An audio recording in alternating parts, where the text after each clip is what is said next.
आज का जो हमारा टॉपिक है वो है meaning and function of management. Subject है वो है बीएड से रिलेटेड। तो इसमें जो एग्जाम्पल होंगे वो भी स्कूल कॉलेजेस उससे ही रिलेटेड होंगे। उसी के साथ आज के वीडियो में हम देखेंगे मैनेजमेंट की मीनिंग, डेफिनेशन एंड फंक्शन।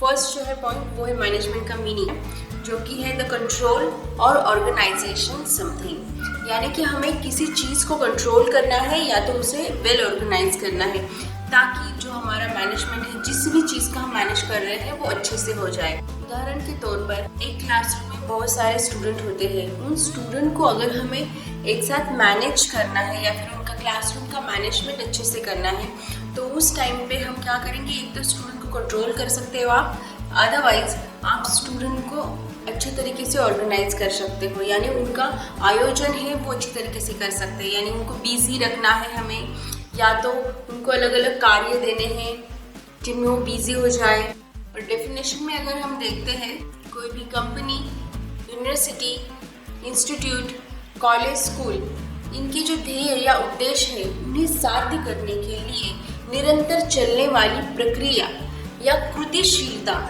उसे ही मैनेजमेंट कहा जाता है। कंपनी के या फिर कोई भी इंस्टीट्यूट के ध्येय उद्देश्य है उनको साध्य करने के लिए यानी अचीव करने के लिए जो भी प्रक्रियाएं या एक्टिविटीज चलती हैं, जो सक्सेसफुल की जाती है, उन्हें ही मैनेजमेंट कहा जाता है, जो कि अलग अलग रिसोर्स होते हैं जो कि उनको सक्सेसफुल बनाते हैं। नेक्स्ट जो डेफिनेशन है वो ये है कि मैनेजमेंट यानी नियोजन करना, संगठन करना, कर्मचारियों को नियोजित करना, डायरेक्शन या फिर नेतृत्व करना और कंट्रोल करना, इन सभी का एकत्रीकरण यानी व्यवस्थापन या फिर प्रबंधन, मैनेजमेंट। फॉर एग्जाम्पल, मैं किसी स्कूल की अगर प्रिंसिपल हूँ तो मेरा पहला उद्देश्य या फिर एम क्या होगा कि मेरे स्कूल का जो रिजल्ट है वो 100% हो, मेरे स्कूल का नाम अच्छे से हो, उसी के साथ मेरे स्कूल में डिसिप्लिन अच्छा हो, state level, national level seminar हो,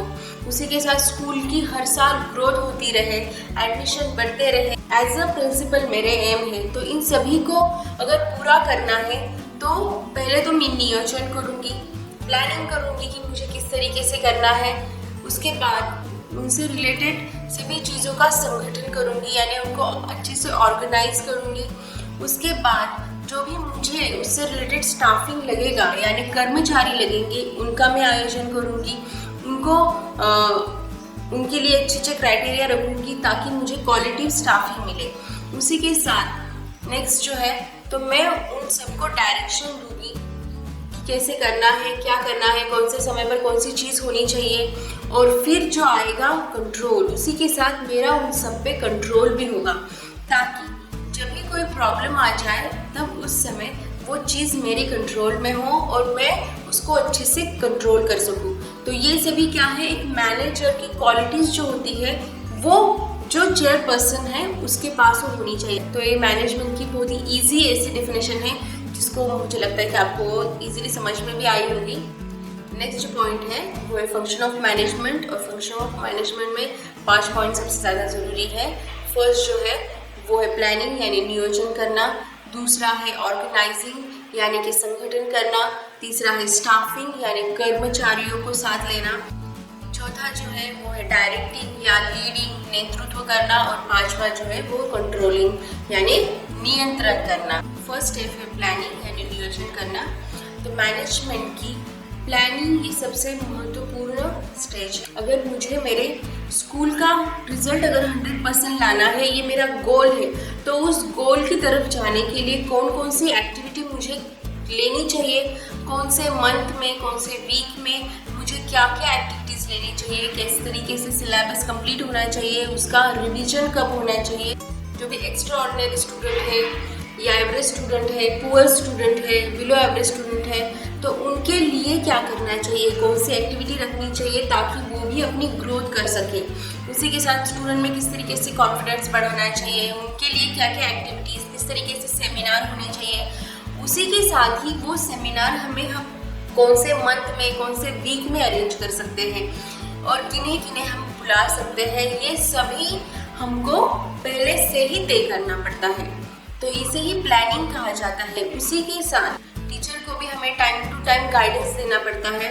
एज ए प्रिंसिपल आपको गाइडेंस देना पड़ेगा कि कैसे करना है, क्या करना है, पहले से ही आपको क्या क्या तैयारी रखनी चाहिए। ये सभी प्लानिंग में आएगा। अगर प्रॉब्लम होता है तो किस तरीके से उसे हैंडल, या फिर सेकंड ऑप्शन क्या है उसका, फ्यूचर में हमें क्या क्या करना है अपने उद्देश्य साध्य करने के लिए, ये सभी प्लानिंग में ही देखा जाता है। प्लानिंग में ही डिसीजन मेकिंग आता है, क्योंकि तब हमें जैसे अपना प्लान है उसके अकॉर्डिंग ही डिसीजन लेने पड़ते हैं जो कि फ्यूचर में यूजफुल हो और उसके ज़्यादा फायदे हो। नेक्स्ट है ऑर्गेनाइजेशन।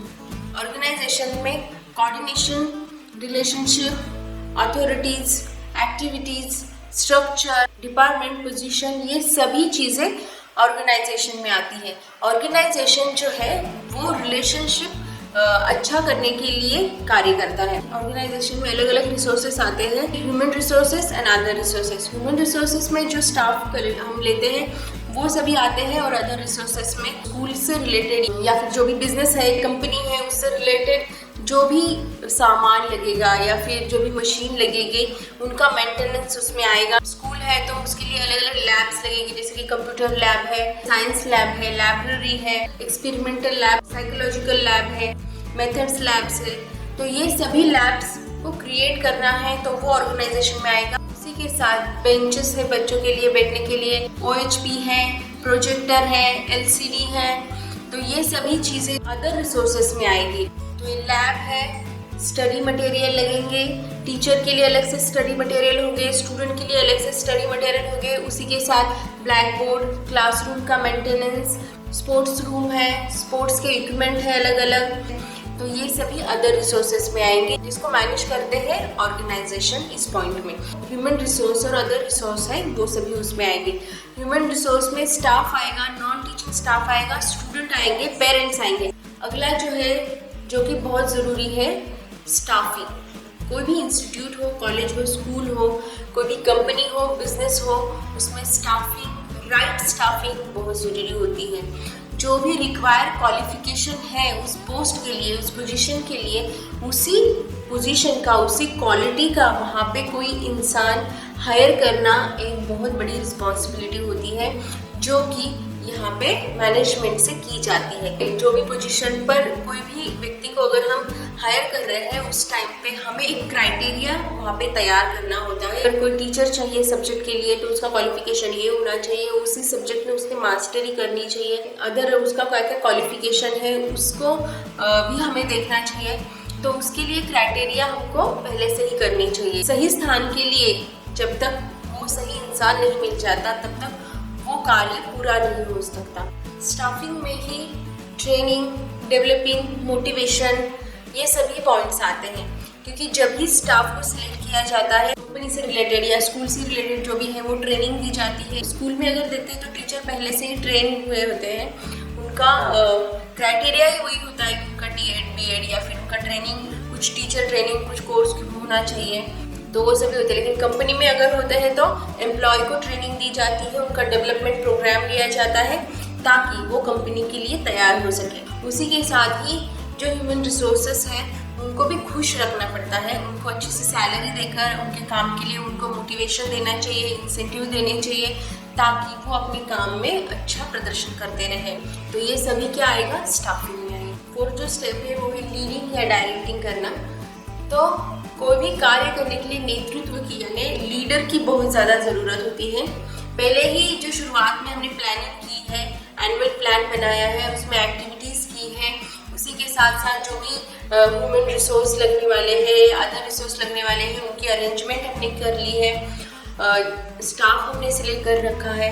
तो उन सभी को अभी हमें डायरेक्ट करना है, यानी कौन सी चीज़ कौन से समय पर किस तरीके से होनी चाहिए ये हमें उनको बताना है, उनको सही समय पर हमें डायरेक्ट करना है ताकि हमें पॉजिटिव रिजल्ट मिल सके और हमारा जो भी उद्देश्य है वो साध्य हो सके। इसीलिए डायरेक्शन, लीडिंग, ये पॉइंट बहुत ज़रूरी है। लास्ट जो है वो है कंट्रोलिंग। कंट्रोल यानी यहाँ पे हर एक रिसोर्स है उसे हमें कंट्रोल करना है, उनका कंट्रोल हमारे पास होना चाहिए, क्योंकि हम सभी चीज़ों के लिए हम रिस्पॉन्सिबल होते हैं as a principal, as a head of the department. जो फिजिकल डॉक्यूमेंट्स हैं उन्हें हमें कलेक्ट करना होता है, जैसे कि नोटिस है वो टाइम टू टाइम हर एक टीचर के पास, नॉन टीचिंग स्टाफ के पास पहुंची है या नहीं वो हमें देखना है, उनकी साइन है या नहीं वो हमें देखना है, और उसका हमें कलेक्शन करना है। यानी अगर कभी प्रॉब्लम आ जाए कि मैंने तो वो नोटिस पढ़ा ही नहीं, मुझे तो पता ही नहीं था कि मेरा लेक्चर है या फिर ये सेमिनार को मैं अटेंड करने वाली थी, तो उस टाइम पे आप नोटिस दिखा सकते हो जिसके ऊपर उनकी साइन है। ये जो रिस्पॉन्सिबिलिटी है वो अपने आप ही डिस्ट्रीब्यूट हो जाएगी और हर एक व्यक्ति उस कार्य के लिए रिस्पॉन्सिबल होगा क्योंकि उसने उस नोटिस के ऊपर साइन किया हुआ है। नेक्स्ट जो है, जो भी एक्टिविटीज़ आप ले रहे हो उस एक्टिविटीज़ का रिकॉर्ड आपको रखना है। कभी भी आपको रिप्रेजेंट करना है अपने कॉलेज, इंस्टीट्यूट या फिर स्कूल को, तो उस समय पर सिचुएशन और सभी चीज़ें आपके कंट्रोल में होनी चाहिए। उसी के साथ जो ह्यूमन रिसोर्स है जो कि अनकंट्रोलेबल हो जाता है बहुत टाइम, तो उस समय पर वो भी आपके कंट्रोल में होना चाहिए। इसीलिए उससे रिलेटेड जो भी डॉक्यूमेंटेशन है वो आपके क्लियर होनी चाहिए।